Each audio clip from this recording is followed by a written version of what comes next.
Hi, everyone, and welcome back to another episode of I'm Not Gonna Be Quiet.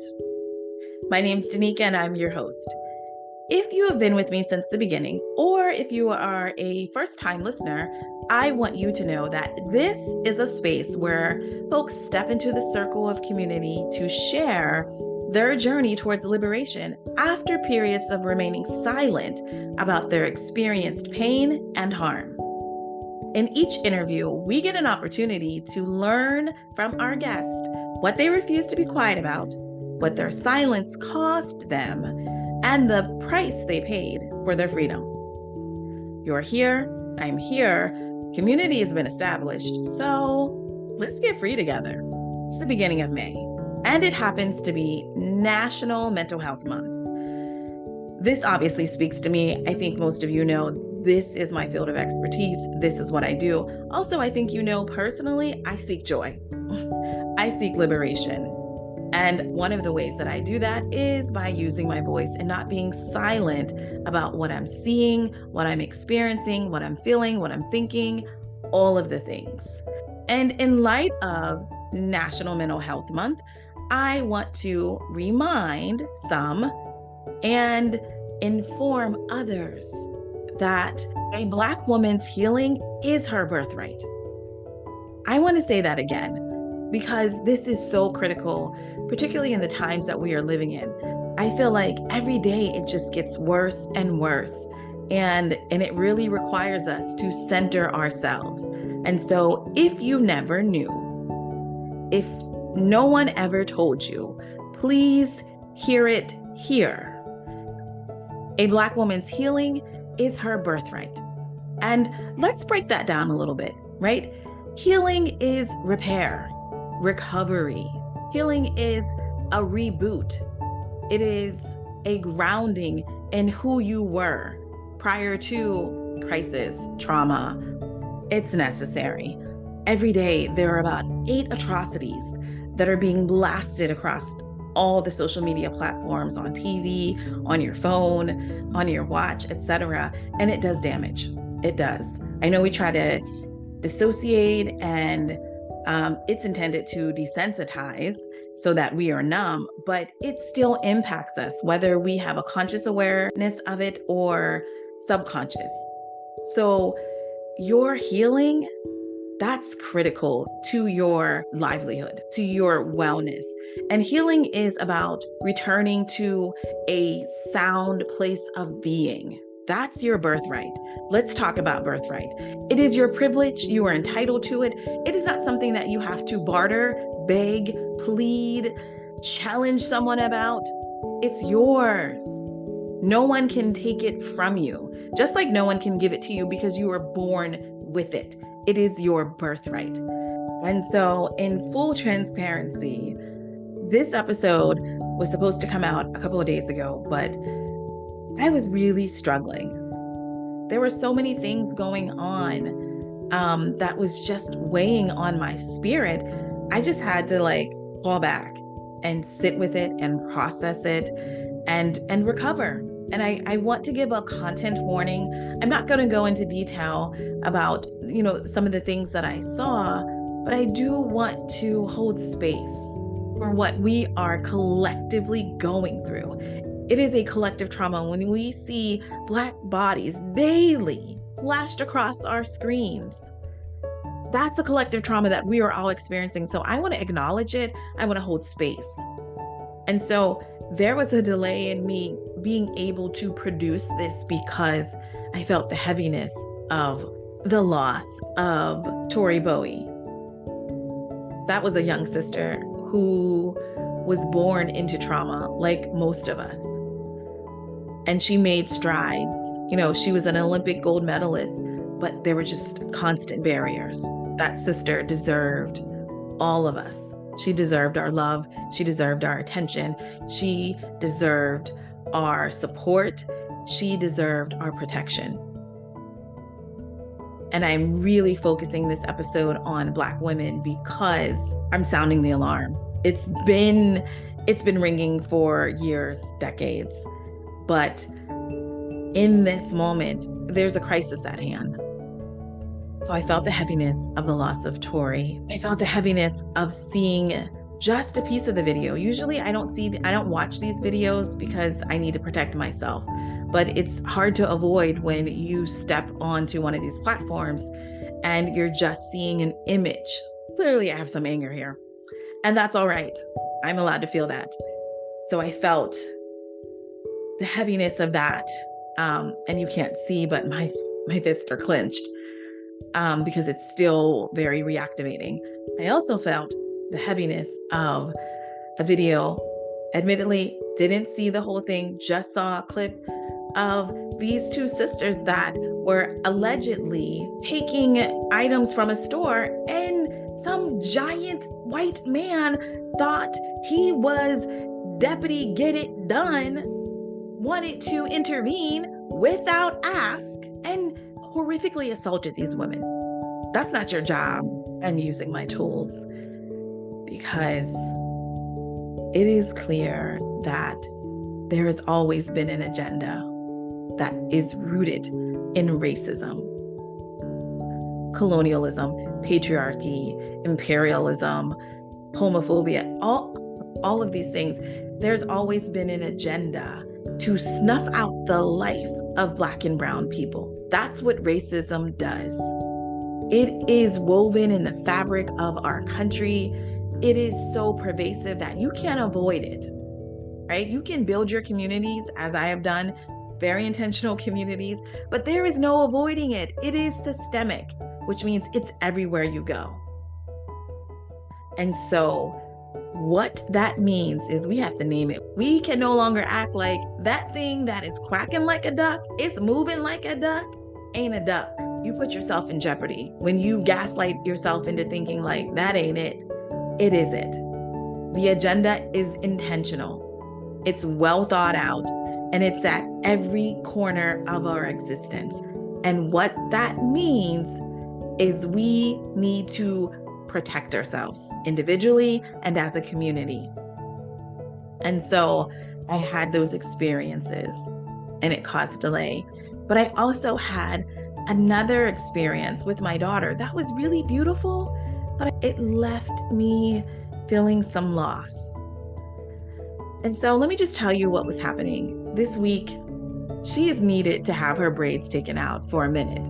But mama's busy and mama's tired because baby is active. So we were sitting down. I was taking out her braids. It was day 2 because she has a lot of hair and a lot of braids. So I was taking them out, and she had her tablet and she was looking at something to watch, and she got online and went to my website to listen to one of my podcasts. Can I tell you, my child is so proud of me. She's always looked at me with adoring eyes because I'm her mama, right? And at this stage, developmentally, I am the center of her universe. And so she's always been proud of me. She likes to kind of talk about the clients I work with and ask questions. But in this moment, she was listening to the first episode of my podcast where I do talk about her. So there was some motivation there that was a little centered around herself. But when I tell you the joy and the pride that was displayed on her face, in the tone of her words, the choice of her words, it was so warming and so moving. And it was such a deep connection. And at the same time, I thought, I don't remember getting that from my own mother. And the little girl in me showed up and was like, yeah, it was different. It was different. And so simultaneously, I'm feeling just pure joy. And at the same time, sadness. Because the thing is, my mom did what she could do with what she had, right? That's how generational trauma works. And so I have an understanding of that and I have an acceptance of that. But the repair that is required is for me to acknowledge the loss. And so in that moment, I felt the joy that I was able to give my daughter what my mom wasn't able to give me. And it was justifiable, right? In terms of the differences in how we could parent. I grew up in a very different culture. I had way more resources and much more information than what my mother had. She grew up in a time where you were to maybe graduate high school, but certainly get married to whomever was available. There was no real choice in if you wanted to have kids. You know, the interesting thing is I had a conversation with my mom a couple of years ago. I've just been interviewing her just to have like some anecdotal storytelling things to share, pass down to my daughter and to just hold on to for myself. And I asked her, I said, did you plan to have all of us? Like, was that a thought out plan? Did you talk about it with your partner? Was this a great desire? And she honestly shared, there was no plan. There was no desire. She did what was expected of her. She didn't have choice. She didn't have agency. And so I just share that background to explain, like, that was that generation. So I have compassion. I have empathy for her. And I accept what I didn't get without being like, you're the worst. No, she did what she could do. But in that moment, I saw me reparenting myself and talking to the inner child in me and saying, oh, that's so sad. You didn't get that. You deserved it. You did. And she loves and loved you the best way she knew how, based on how her mother loved her. But you're doing something so different and way better. And what your daughter is showing you has so much to do with what you've shown her. And so that was a moment of reset for me. And I thought, I've had all of these really emotional moments this week with the loss of the folks and the violence that I just mentioned. And then this wonderful moment with my daughter. And then there were just moment after moment of folks being gaslit, folks being told like, oh, that's not what's happening. Folks being asked to excuse and tolerate misbehavior that's an extension of racial bias and macroaggressions. So it's been a heavy week and there have been delays, but there has been repair. There has been healing. And that's what I'm reminding myself and sharing with you, that our well-being is contingent on healing ourselves moment after moment, day after day. We cannot wait to execute our healing plan until, the house collapses on us. That's not when we use it. It's going to be real hard to use it at that point, but we use it moment by moment. Those things that we categorize as microaggressions, they're huge.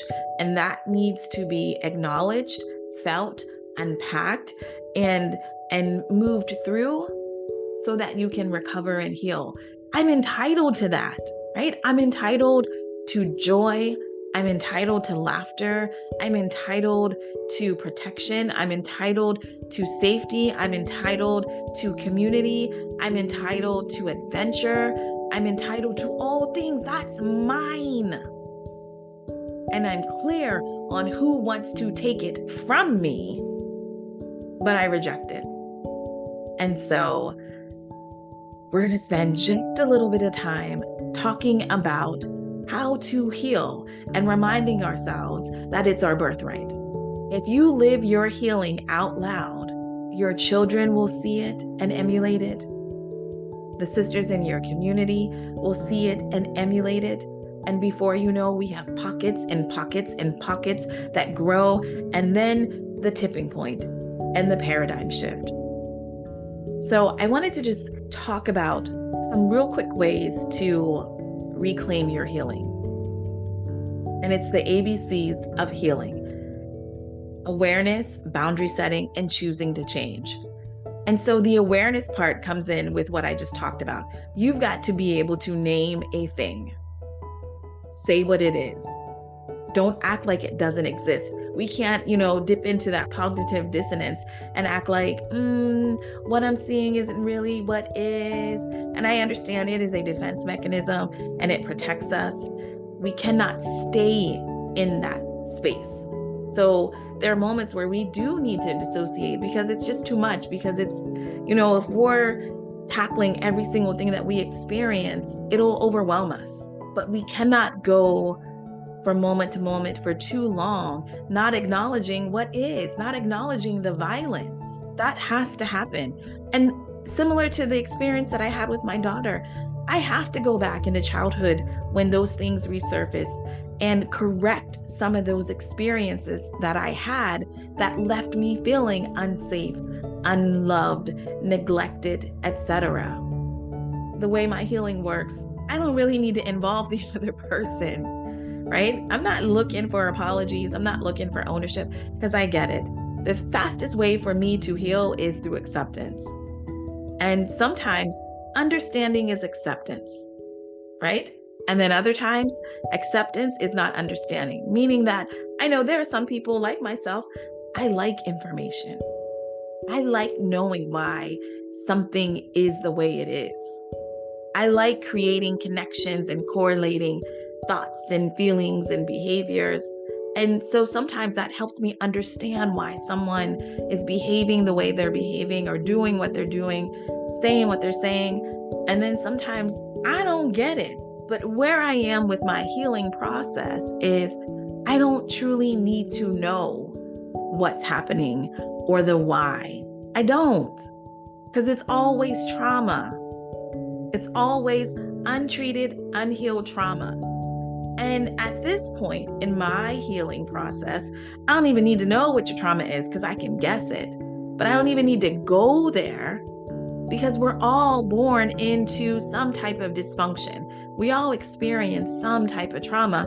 And so a lot of times I can just be like, oh, that person is doing that because, they're not well. They don't know how to seek joy because they're stuck in the aftermath of their trauma, of their traumatic experiences. So when I'm revisiting those childhood wounds, my intention is to correct it so that I can recover. And that's what I do. I feel the sorrow, I feel the sadness, I feel the loss, and I give language to it. And then I say, it shouldn't have been that way. You deserve better. And then I move to the future.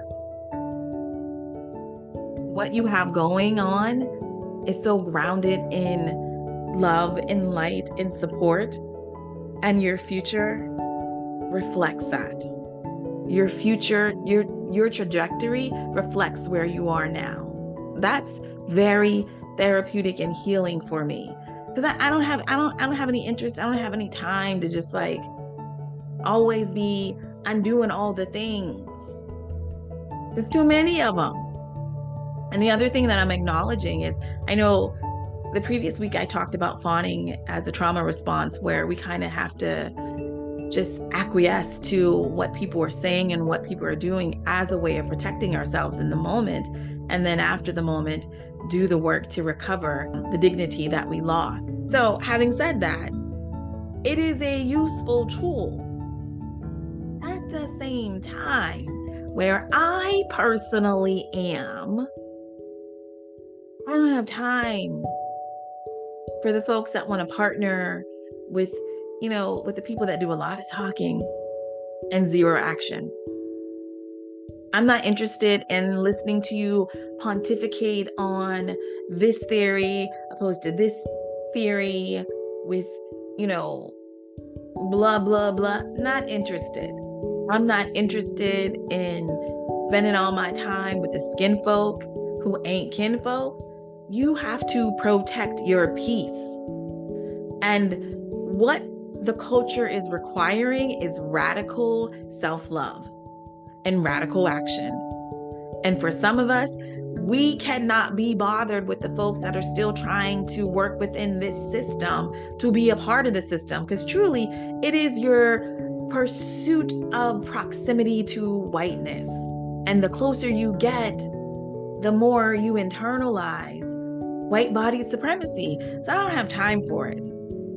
And so that's the A of it, right? That's the awareness piece.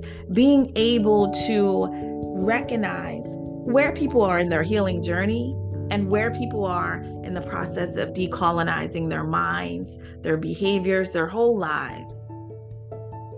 And so that is a part of my healing. And that's what I offer to you. Be aware. Be aware of what's triggering you, what's activating you. Be aware of those spots that require exploration and repair. And then the next step is boundary setting. Set some boundaries with yourself and with those in your life, because not everybody deserves access to you. And I don't mean just like in terms of physical labor, but I mean emotional labor. Not everybody deserves to listen to your thoughts or to have you listen to their stuff. Not everybody's on the same level and on the same path towards recovery and healing. And so you have to be real clear who is who and who deserves to be in your space. And so that comes after you've done some internal work on yourself to remind yourself of who you are and what your birthright is. And once you've done that, set those boundaries. Say no. Put people in spaces where they don't have access to you. I was literally just talking with my daughter this week and last week about who our village is, right? Our village is the inner circle. And then that next layer, that next circle, those are our peeps. We're cool with them. We might have play dates, but we don't share intimate things with them, and we don't share the same values. So they have to stay out there, because at some point they could be a risk to our wellness. We'll likely never break bread, but I can greet you when I see you. If we're at the playground, we could play together for a small amount of time, and then I need to get closer to the inner circle. So notice who's for you and who's not. And you have to acknowledge the truth of that, because sometimes we're waiting on folks to be better, and they'll never get better. And in that meantime, while you're waiting, they don't deserve access to you. So set those boundaries. And then the last part is to choose to change. This is your choice, because here's where I am, right? I do not believe that most folks don't know what they're doing. Most adults. You always have a choice, because your body, that's the first indicator that you get that something is right or wrong. And so when you're participating in something that is wrong, your body will send that signal to you, right? Whether it's in your gut, in your neck, in your shoulders, in the tightness in your jaw, whatever it is, you're going to be made aware that whatever it is, it doesn't agree with your spirit. And if you receive that signal and choose to still go along with the go along, that's a choice. That's on you. That's real. I'm sorry, I'm just not creating a lot of space for folks to just have excuse after excuse for their poor behavior. There's too much information out there. You've had too many experiences where the lesson was given and you rejected it, which is a choice. And so in the pursuit of healing, remembering that it's your birthright, you have to reclaim it daily, because the world wants to take it from you. So you have to choose to implement your healing toolkit all day, every day. You have to be in community with folks that are aligned with your values and are seeking the same healing and resetting and reclaiming. When you can insulate your circle with like-minded people, it's so much easier to move in that way. It doesn't feel like heavy labor, and it becomes a lifestyle. And so I want to remind you that you matter. And so every day that I am choosing to be well, I am choosing to heal myself, I say, I am well, I am whole, I am wanted, I am needed, I am. I want to share that with you. Remind yourself of the truth. Quiet the noise coming from the outside and listen to what's coming from the inside. And when you are targeted, when you are feeling less than, when you are having those memories of hurt, remind yourself that in this moment, after you take your breath, remind yourself, I am well, I am whole, I am wanted, I am needed, I am. I want to remind you that you matter. And Audre Lorde said it, the revolution is not a one-time thing. The way we seek to reclaim ourselves when the world is constantly coming for us is to remember our birthright, is to use our tools to recover, reclaim, and heal ourselves. We deserve it. We're entitled to it. It's ours. And I know it's hard for Black women because we are used to carrying the load for everyone. And so I want to invite you to feel empowered and not feel guilty about taking care of yourself. Audre Lorde said it best. Caring for myself is not self-indulgence. It is an act of self-preservation, and that is an act of political warfare. Don't feel bad. I wish for you to feel reconnected with self. I wish for you to feel empowered. I wish for you to feel all the things that you were born with: curiosity and adventure and ambition and joy. I wish for you to feel all those things because they're yours. You deserve it. You're entitled to it. It is your birthright. Be well, Black woman. I see you. I stand with you. I am you. Thank you for listening, folks. I appreciate you coming back week after week and hanging in there. Even when I'm delayed with getting content out, I'm trying to make it work.